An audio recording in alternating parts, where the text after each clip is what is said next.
Well, Deb Murphy filed this report for Sierra Wave Media, noting U.S. Highway 395 as well as State Highway 168. That's Bishop's Main Street and West Line Street. They're going to start coming into compliance with the American with Disabilities Act starting this Monday. Now, the project was discussed at the Bishop City Council meeting last Monday with a follow-up presentation last Thursday in the council chambers. The scope of the job focuses on sidewalks, driveways, and curbs throughout the downtown area from south of J Street to the Y Road and then up Line Street past the Bishop Care Center.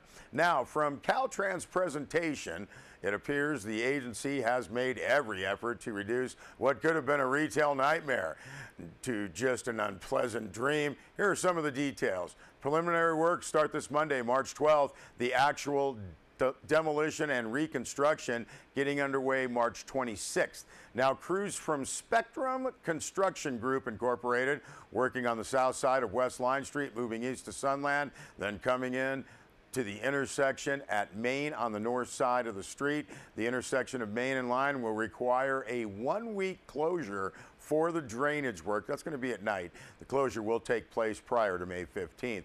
Now, work on Main starts on the east side at the Y, ending a long block south of J Street. The crews then head back north, starting at J Street on the west side of Main. Now, project engineer Chris Talbot explained the crews will work at night from 7 p.m. to 6 a.m., Sunday through Thursday. One lane of traffic will remain open in each direction during the construction work. Demolition will be done first to get the noise in under the 11 p.m. noise curfew, then reconstruction. Now, 1,000-foot sections will be completed at a time.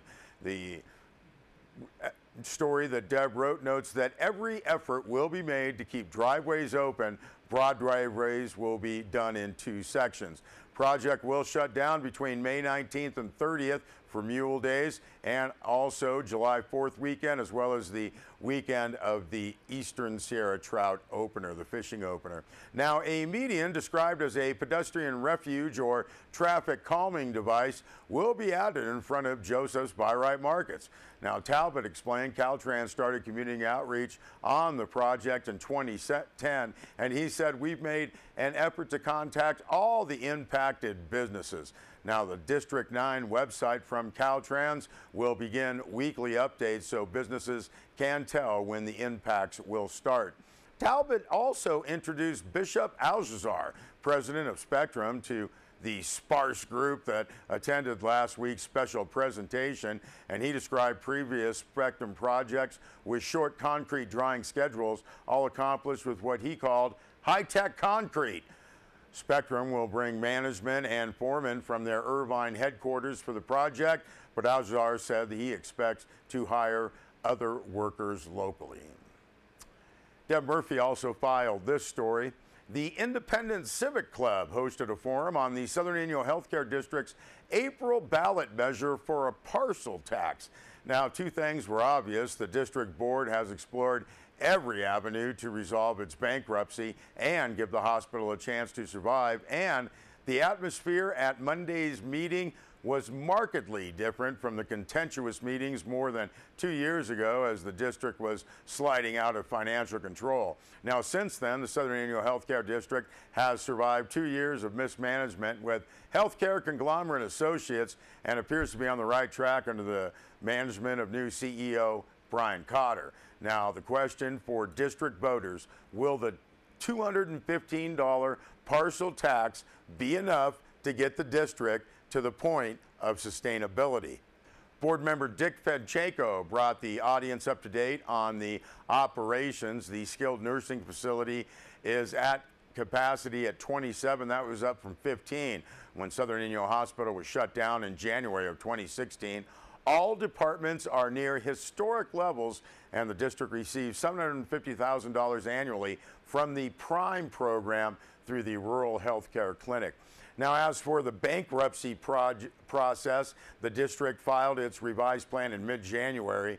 The judge opted to hold off until a May 30th hearing after the election.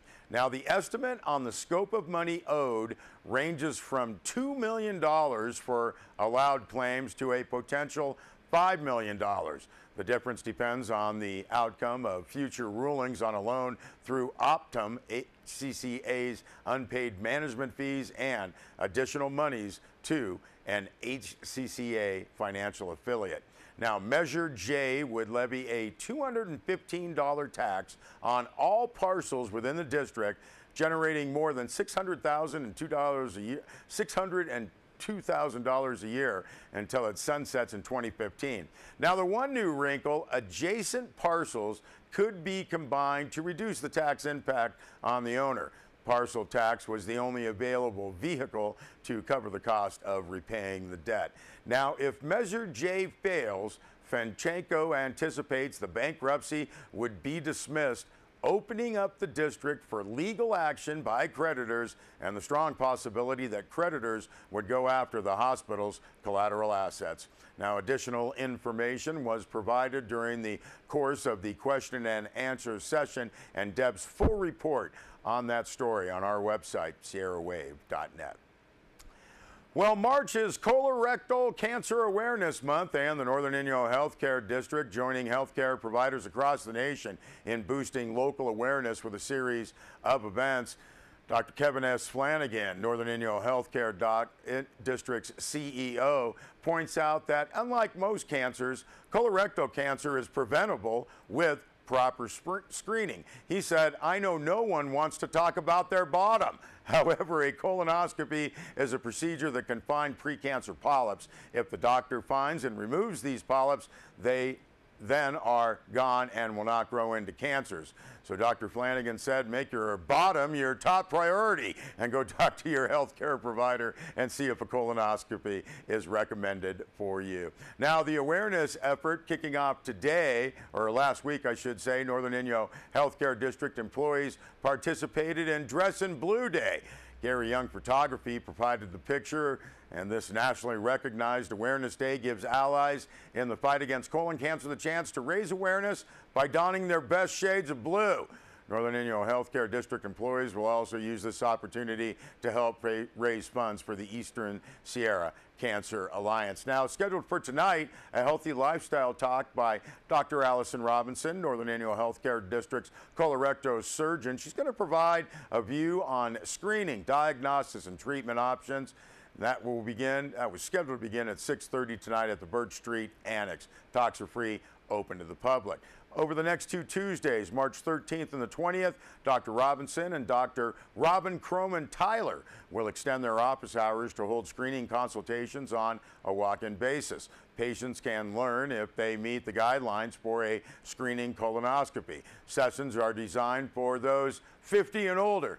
Some of us are old, or those with a family history of colon cancer, or those wanting to take a proactive stance on their health. Also, plans underway to hold the first ever Blue and Ribbon Run and Walk. That's set for Saturday, March 24th in Bishop, starting at Brownstown. Going to be a 3K, 5K, 10K. The fun run and walk will also, as we said, benefit the Eastern Sierra Cancer Alliance. It's a partnership between Northern Inyo Healthcare District, the Eastern Sierra Cancer Alliance, and other community sponsors. You would like some more information or to volunteer, contact the great Cheryl Underhill at 760-873-2153.